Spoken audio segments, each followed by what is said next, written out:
Good morning students. कल हमारे द्वारा फर्स्ट चैप्टर अर्थशास्त्र का परिचय स्टार्ट कर दिया गया था और उसके अंतर्गत हमने अर्थशास्त्र की परिभाषा, अर्थशास्त्र का प्राचीन काल, आधुनिक भारत और विश्व स्तर पर विभिन्न परिभाषाओं के माध्यम से अध्ययन किया था, उसकी विशेषताओं का अध्ययन किया था।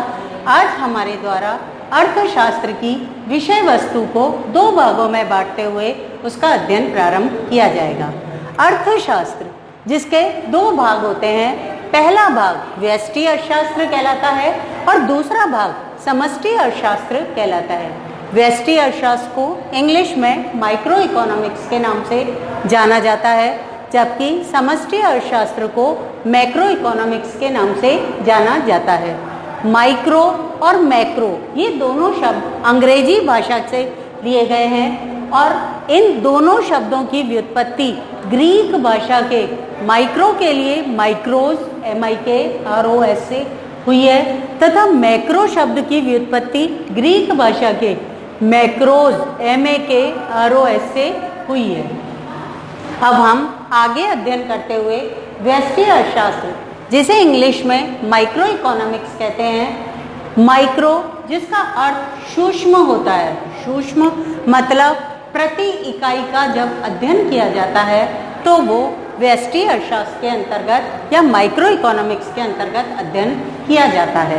जब किसी भी चर का, आर्थिक चर का पूर्ण या समग्र इकाई के रूप में अध्ययन किया जाता है तो वो मैक्रो इकोनॉमिक्स या समष्टि अर्थशास्त्र की विषय वस्तु में सम्मिलित होता है।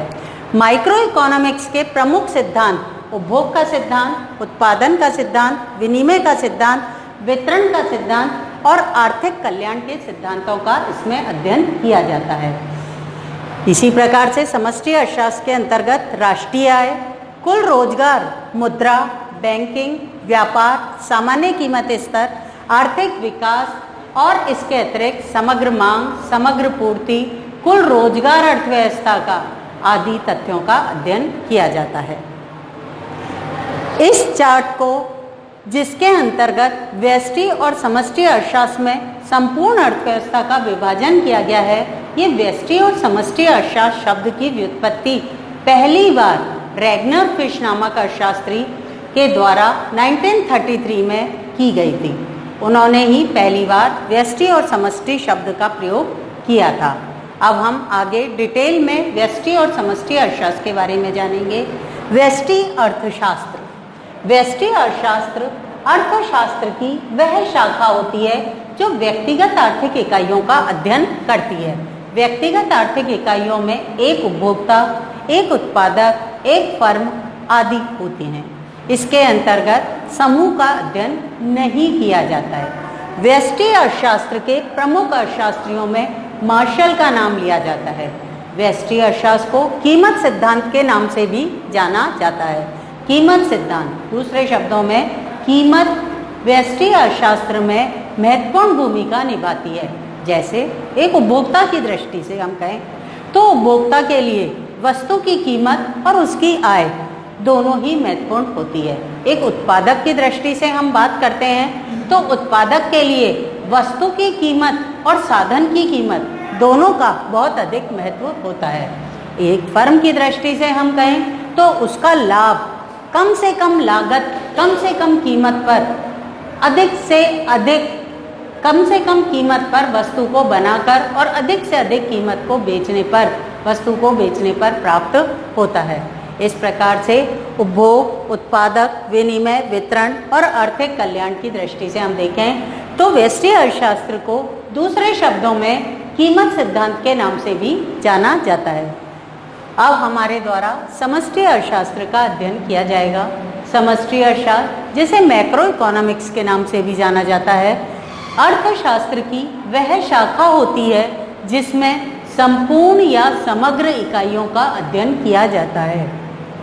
इसमें अर्थव्यवस्था की संपूर्ण राष्ट्रीय आय, समग्र मांग, समग्र पूर्ति, कुल उत्पादन, कुल रोजगार, सामान्य कीमत स्तर, मुद्रा, बैंकिंग आदि का अध्ययन किया जाता है। आर्थिक विश्लेषण की अब हमारे द्वारा व्यष्टि और समष्टि का जब अध्ययन कर लिया गया है तो हमारे द्वारा व्यष्टि और समष्टि में अंतर का भी अध्ययन किया जाएगा। व्यष्टि अर्थशास्त्र, समष्टि अर्थशास्त्र में अंतर कुछ आधारों पर किया जाता है। जैसा पहले नंबर पर हम परिभाषा को ले सकते हैं। व्यष्टि अर्थशास्त्र की वह शाखा है जिसमें व्यक्तिगत आर्थिक इकाइयों का अध्ययन किया जाता है। समष्टि अर्थशास्त्र की वह शाखा है जिसमें संपूर्ण या समग्र इकाइयों का अध्ययन किया जाता है। व्यष्टि अर्थशास्त्र के जनक या व्यष्टि अर्थशास्त्र के जनक मार्शल को माना जाता है, जबकि समष्टि अर्थशास्त्र के जनक जॉन मेनार्ड कीन्स को माना जाता है। इसी प्रकार से व्यष्टि अर्थशास्त्र में आंशिक संतुलन पाया जाता है, जबकि समष्टि अर्थशास्त्र में सामान्य संतुलन पाया जाता है। व्यष्टि अर्थशास्त्र जिसमें बचत को लाभकारी माना जाता है, एक व्यक्ति की दृष्टि से बचत लाभकारी होती है, उससे उसका भविष्य सुरक्षित होता है। क्योंकि आप पहली चीज, जैसे आपको कहा जाए बचत क्या होती है, बचत आय का वह भाग होती है जो वो करने के बाद बच जाती है। जैसे आपकी आय 10,000 रुपये है महीने की, आपने 8,000 रुपये खर्च कर दिए, 2,000 रुपये बैंक में जमा करा दिए। ये जो 2,000 रुपये आपके पास बचे हुए बैंक में जमा है, ये क्या कहलाएगी? बचत कहलाएगी, जो आगे आने वाले समय में आप थोड़ी थोड़ी इकट्ठी करके कोई बड़ा सामान घर में ला सकते हैं। ये बचत ये व्यष्टि अर्थशास्त्र के अंतर्गत कहलाती है, क्योंकि ये व्यक्तिगत स्तर पर की गई बचत है। व्यक्तिगत स्तर पर बचत एक ऐसा विषय है जो लाभकारी माना जाता है, या व्यष्टि अर्थशास्त्र के अंदर बचत लाभकारी होती है, जबकि समष्टि अर्थशास्त्र के लिए बचत को अलाभकारी माना जाता है। इसका मुख्य कारण ये होता है कि संपूर्ण अर्थव्यवस्था की राष्ट्रीय आय में से जो भाग बचत कर लिया जाता है वो आय के चक्राकार प्रवाह से बाहर हो जाता है, उससे अर्थव्यवस्था का चक्र धीमा पड़ जाता है। धीरे धीरे समय के दौरान यहाँ मंदी की स्थिति आने लगती है। अधिक बचत एक राष्ट्र के लिए हानि का कारण बन जाती है, वहाँ पर मंदी का दौर आने लगता है, आर्थिक क्रियाओं की गति धीमी हो जाती है। इस प्रकार से हमने व्यष्टि और समष्टि अर्थशास्त्र के प्रमुख अंतरों का अध्ययन करने के बाद अब हमारे द्वारा व्यष्टि और समष्टि अर्थशास्त्र के अंतर्गत कुछ आर्थिक विश्लेषण की विधियों का भी प्रयोग किया जाता है।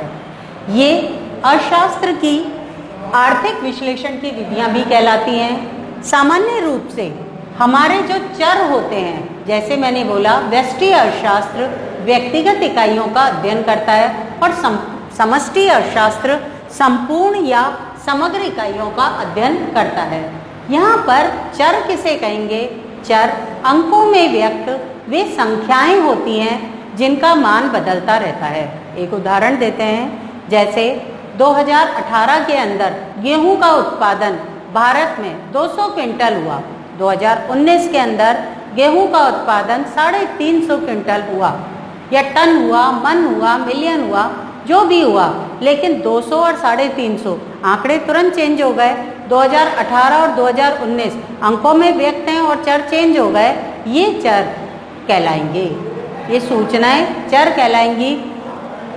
अब हमारे द्वारा आर्थिक विश्लेषण की विधियों के अंतर्गत 3 भागों में विश्लेषण की विधियों को बांटा जाता है। पहले नंबर पर निर्भरता के आधार पर, दूसरे नंबर पर आर्थिक विश्लेषण की विधियां समय के आधार पर दी हुई हैं, और तीसरे नंबर पर उपकरण व दिशा के आधार पर दी हुई है। इन सारी विधियों का अध्ययन हमारे व्यष्टि और समष्टि अर्थशास्त्र में किया जाता है। व्यष्टि अर्थशास्त्र में व्यक्तिगत चर होते हैं और समष्टि अर्थशास्त्र के अंतर्गत समष्टिगत चर होते हैं, या संपूर्ण या समग्र इकाइयों को डिनोट करने वाले चर सम्मिलित किए जाते हैं। सबसे पहले हम निर्भरता के आधार पर आर्थिक विश्लेषण की विधि का अध्ययन करेंगे। यहाँ पर 2 भागों में निर्भरता के आधार पर डिवाइड किया गया है। पहले नंबर पर आंशिक आर्थिक विश्लेषण की विधि है और दूसरी सामान्य या कुल आर्थिक विश्लेषण की विधि है। आंशिक विश्लेषण की विधि आंशिक नाम से ही विदित है, पार्शियल। बहुत सारे चर होते हैं जो किसी भी तथ्य को प्रभावित करते हैं। जैसे हम ले लें वस्तु की मांग। वस्तु की मांग पर अनेक कारकों का प्रभाव पड़ता है। अनेक कारकों के अंदर वस्तु की कीमत भी है, उपभोक्ता की आय भी है, पूरक व स्थानापन्न वस्तुओं की कीमतें भी हैं, उपभोक्ता की रुचि, अधिमान, पसंद भी है और सरकार की नीति भी है। बहुत सारे कारक होते हैं। बाजार की दूरी भी हो सकती है। बहुत सारे कारक हैं जिसका वस्तु की मांग पर प्रभाव पड़ता है। हमारे द्वारा जब बाजार में किसी भी वस्तु के संदर्भ में एक कारक को परिवर्तनशील मानकर और अन्य सभी कारकों को स्थिर मानकर अध्ययन किया जाता है आर्थिक चरों का, तो वो आंशिक अध्ययन कहलाता है। जैसे वस्तु की मांग पर सीधा प्रभाव कीमत का पड़ता है, अन्य सारे कारक स्थिर हैं। कीमत कम होगी तो मांग अधिक होगी, कीमत अधिक होगी तो मांग कम होगी। यह अध्ययन आंशिक अध्ययन कहलाता है और आंशिक आर्थिक विश्लेषण जो किया जाता है मुख्य रूप से व्यष्टि अर्थशास्त्र में किया जाता है, क्योंकि यहाँ पर व्यक्तिगत इकाइयों का अध्ययन होता है। दूसरे नंबर पर हमारा सामान्य या कुल आर्थिक विश्लेषण की विधि है। सामान्य, जिसे हम general study, general economic analysis method कहते हैं और टोटल एनालिसिस मेथड कहते हैं। यहाँ पर हमारे सभी चरों को गतिशील माना जाता है। वस्तु की कीमत भी परिवर्तनशील है, उपभोक्ता की आय भी परिवर्तनशील है, उपभोक्ता की रुचि, पसंद, अधिमान भी परिवर्तनशील है। सभी चर परिवर्तनशील है या गतिशील अवस्था में किया जाने वाला अध्ययन सामान्य या कुल का अध्ययन कहलाता है। यह अध्ययन या यह आर्थिक विश्लेषण की विधि, जिसे सामान्य या कुल की विधि कहते हैं, ये मुख्य रूप से समष्टि अर्थशास्त्र के अंतर्गत प्रयोग की जाती है। तीसरे नंबर, अब नेक्स्ट हम जाते हैं समय के आधार पर आपके आर्थिक विश्लेषण की 3 विधियां पाई जाती हैं। पहली विधि को स्थैतिक बोलते हैं, दूसरी विधि को स्थैतिक तुलनात्मक कहते हैं और तीसरी विधि को प्रायोगिक विधि कहते हैं। सबसे पहले हमारे द्वारा स्थैतिक विधि का अध्ययन किया जाएगा। ये पहले ही नाम से विदित है, समय के आधार पर निश्चित समय बिंदु। निश्चित समय बिंदु का मतलब है पॉइंट ऑफ टाइम। निश्चित समय बिंदु का मतलब है पॉइंट ऑफ टाइम।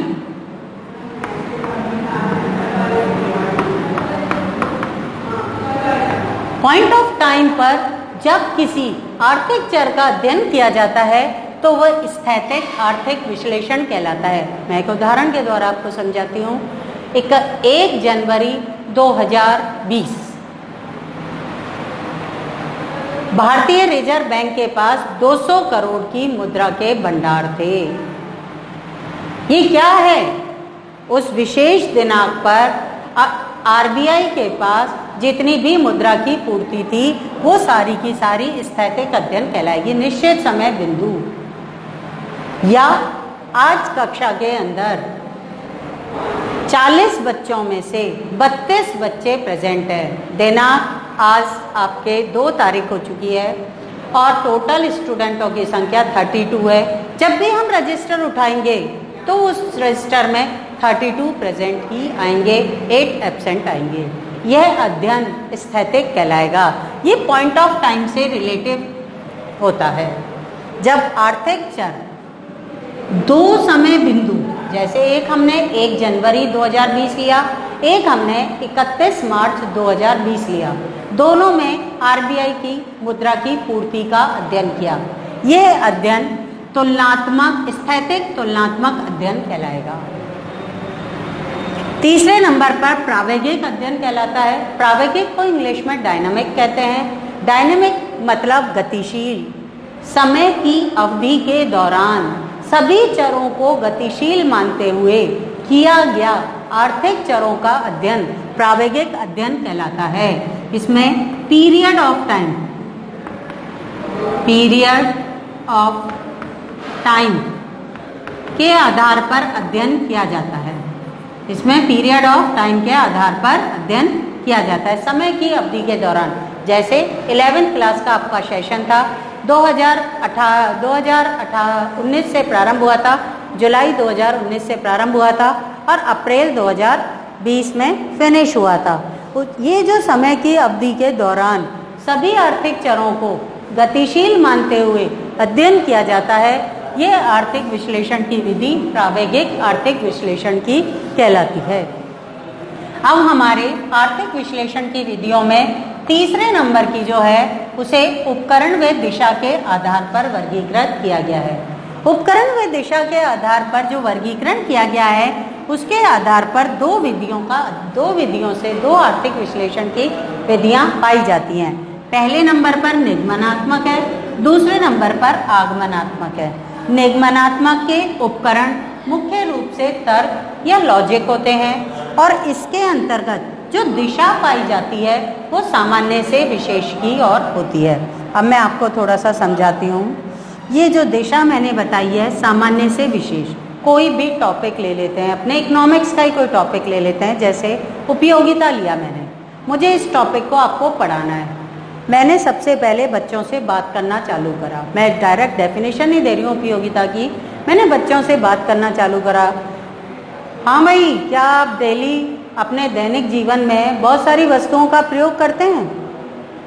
बच्चों की तरफ से रेस्पॉन्स आता है कि हाँ बिल्कुल, हम तो सुबह उठते से लेकर रात को सोते समय तक बहुत सारी वस्तुओं का प्रयोग करते हैं। आप इन वस्तुओं और सेवाओं का प्रयोग क्यों करते हैं? मेरा नेक्स्ट क्वेश्चन यही है। तुरंत बच्चों ने जवाब दिया, मैडम इन वस्तुओं का प्रयोग करने से हमें संतुष्टि की प्राप्ति होती है। मैंने फिर क्वेश्चन किया, अच्छा आपको इन वस्तुओं का प्रयोग करने से संतुष्टि की प्राप्ति होती है इसलिए आप इन वस्तुओं का प्रयोग करते हैं? तुरंत रेस्पॉन्स आया, हाँ मैडम। तभी मैंने इसकी परिभाषा उपयोगिता की दे दी। क्या परिभाषा है? किसी भी वस्तु या सेवा में निहित गुण व क्षमता जिससे उपभोक्ता को संतुष्टि की प्राप्ति होती है, उपयोगिता कहलाती है। मैंने यहाँ क्या किया? मैंने जनरल वे में बात चालू करी और विशेष तक पहुँच गई, जो मेरी डेफिनेशन थी, जो मेरा टॉपिक था, जिसे मुझे क्लियर करना था। यह विधि लॉजिक से प्रारंभ हुई, तर्क से प्रारंभ हुई। मैं एक के बाद एक क्वेश्चन कर रही थी और उसके संबंध में सामने वाला अपना रेस्पॉन्स दे रहा था। उसके आधार पर आगे बढ़ते बढ़ते मैं उस विशेष तथ्य पर या उस विशेष डेफिनेशन पर पहुंच गई, जिसके माध्यम से जो मुझे उस टॉपिक को समझाने में सही सिद्ध हुआ। यह विधि निगमनात्मक कहलाती है। दूसरी विधि का नाम है आगमनात्मक। आगमनात्मक के अंतर्गत जो उपकरण प्रयोग किए जाते हैं उन्हें हम तथ्य या समंक कहते हैं।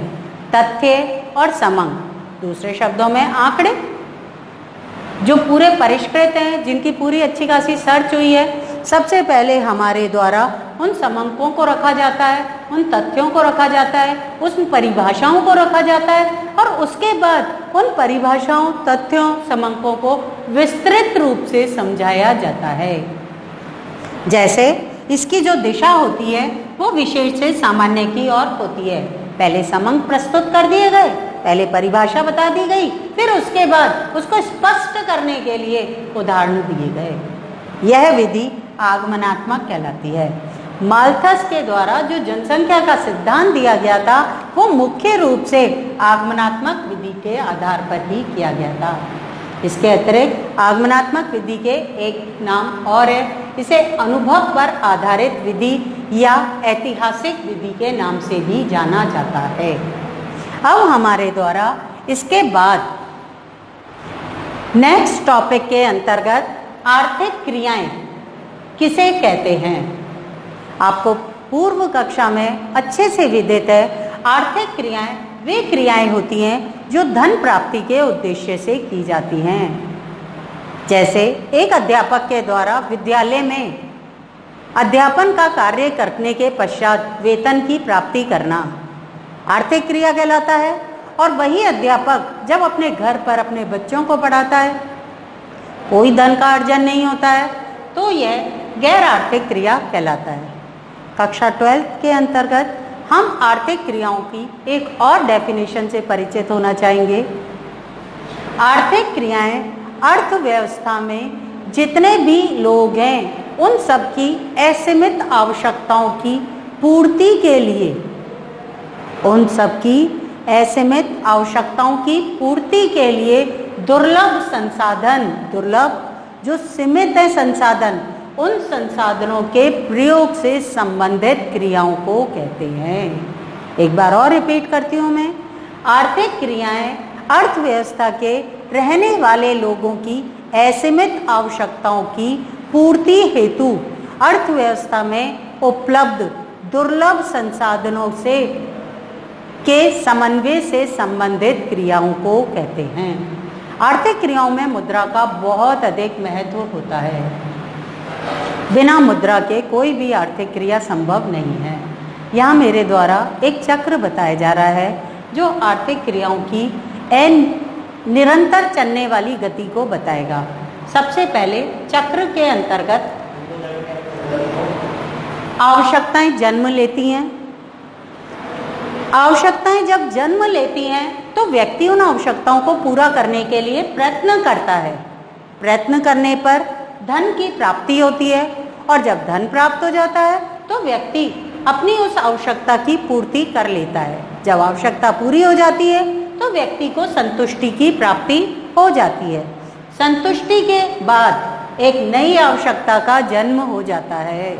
जब नई आवश्यकता जन्म लेती है तो फिर उसको पूरा करने के लिए प्रयत्न किए जाते हैं, फिर धन कमाया जाता है और फिर उस आवश्यकता को पूरा करके संतुष्टि की प्राप्ति होती है। ये चक्र लगातार निरंतर चलता रहता है। इस चक्र का कोई छोर नहीं है। अब हमारे द्वारा प्रमुख आर्थिक क्रियाओं का अध्ययन किया जाएगा। प्रमुख आर्थिक क्रियाएं आपके द्वारा पढ़ा हुआ है, उपभोग, उत्पादन, विनिमय, वितरण और सार्वजनिक वित्तीय राजस्व प्रमुख आर्थिक क्रियाएं हैं अर्थशास्त्र के अंतर्गत। सबसे पहले हम उपभोग को लेते हैं। उपभोग जिसे कंजम्पशन कहते हैं, उपभोक्ता के द्वारा वस्तुओं और सेवाओं का प्रयोग किया जाता है और वस्तुओं और सेवाओं की उपयोगिता का प्रयोग ही उपभोग कहलाता है। उपभोक्ता अपनी आवश्यकताओं की पूर्ति करने के लिए और अपने पर निर्भर रहने वाले लोगों की आवश्यकताओं की पूर्ति के लिए भी करता है। दूसरे नंबर पर उत्पादन आता है। उत्पादन जिसे हम प्रोडक्शन कहते हैं। उत्पादन वस्तुओं और सेवाओं का निर्माण या सृजन होता है। दूसरे शब्दों में या इकोनॉमिक्स की लैंग्वेज में हम कहें, किसी भी वस्तु में निहित उपयोगिता का सृजन ही उत्पादन कहलाता है। उत्पादन उत्पादक के द्वारा किया जाता है। उत्पादक उत्पादन के साधनों की सहायता से उत्पादन करता है। उत्पादन के साधन श्रम, भूमि, पूंजी, साहस, संगठन होते हैं। श्रमिक को मजदूरी, भूमि को लगान, पूंजी को ब्याज, साहसी को लाभ और संगठन को वेतन की प्राप्ति होती है।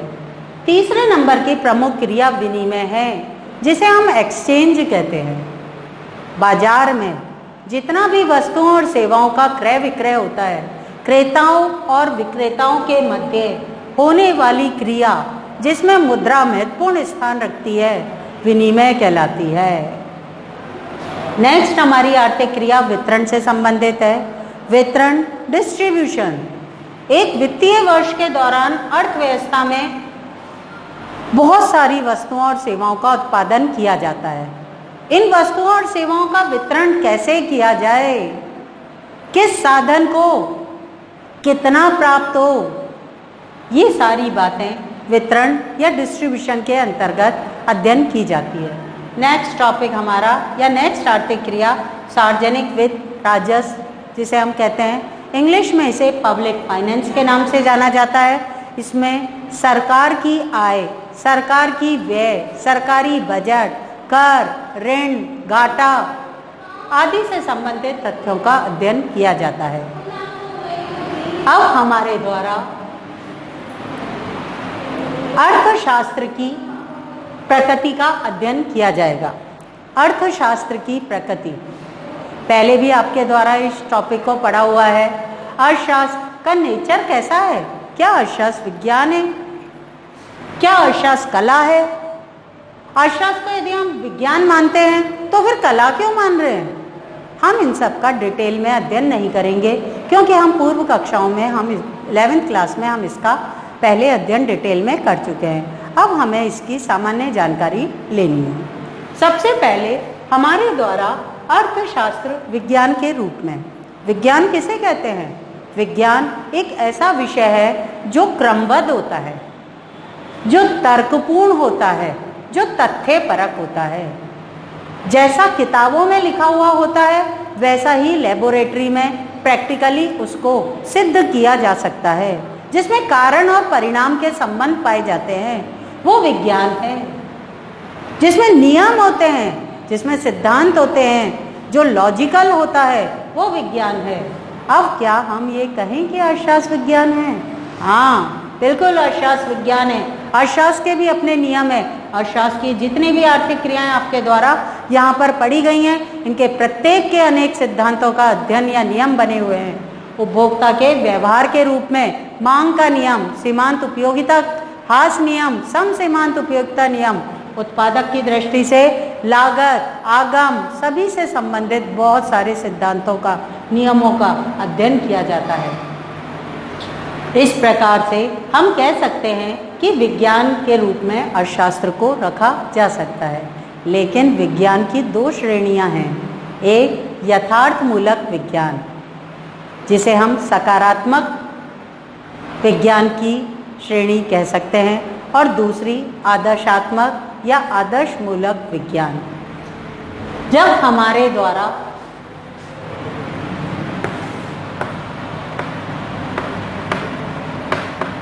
सकारात्मक रूप में अध्ययन किया जाता है अर्थशास्त्र का, या सकारात्मक के अंदर अध्ययन किया जाता है, तो इसका संबंध प्रैक्टिकल या दूसरे शब्दों में क्या है से होता है।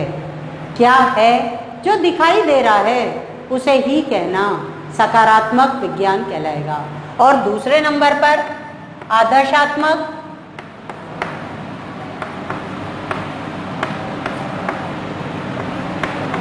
जिसके अंतर्गत क्या होना चाहिए, जो मूल्यों पर आधारित है, जहाँ नैतिक मूल्य सम्मिलित होते हैं, क्या होना चाहिए से संबंधित होता है। यहाँ हम अर्थशास्त्र को विज्ञान की श्रेणी में रख सकते हैं, क्योंकि इसके अपने नियम और सिद्धांत होते हैं। लेकिन इन नियमों में पूर्ण सत्यता नहीं पाई जाती है, क्योंकि मनुष्य पर ये नियम बने हुए हैं और मनुष्य स्थान, परिस्थिति और समय के आधार पर परिवर्तनशील व्यवहार करता है। अब हम अर्थशास्त्र की प्रकृति का कला के रूप में अध्ययन करेंगे। जब हमारे द्वारा कला के रूप में अध्ययन किया जाता है तो उससे पूर्व हमें ये जानना जरूरी है कि कला है क्या, कला कहते किसे हैं। क्या अर्थशास्त्र कला के रूप में है? हमारे द्वारा जब कला के रूप में अर्थशास्त्र की व्याख्या की गई, उससे पूर्व हम कला का अध्ययन करते हैं। कला शारीरिक और मानसिक क्षमताओं का सर्वश्रेष्ठ प्रयोग है, जिससे कोई भी कार्य सर्वोत्तम तरीके से किया जा सकता है। बिल्कुल हमारा अर्थशास्त्र कला के रूप में बिल्कुल फिट है। जो नियम और सिद्धांत बनाए गए हैं अर्थशास्त्र में, वो अर्थशास्त्र अर्थव्यवस्था की समस्याओं का समाधान करने में भी सक्षम हैं। जैसे हमारे द्वारा बेरोजगारी का निवारण करना है, अर्थव्यवस्था की निर्धनता को दूर करना है। पहले हमारे द्वारा अर्थव्यवस्था में निर्धनता और बेरोजगारी के कारणों का अध्ययन किया जाएगा। फिर उस अध्ययन के पश्चात सरकार के द्वारा नीतियों का निर्माण करके उस समस्या के समाधान को किया जाएगा, जिससे ये जो अर्थव्यवस्था से निर्धनता और बेरोजगारी का समाधान किया गया है, ये जामा कला का रूप अर्थशास्त्र को पहनाता है। हमारे द्वारा आज की इस कक्षा में इतना जो आपको बताया गया है, ये आपको कोई समस्या हो तो आप अपना लिखकर भेज सकते हैं अपनी साइट पर। Thank you.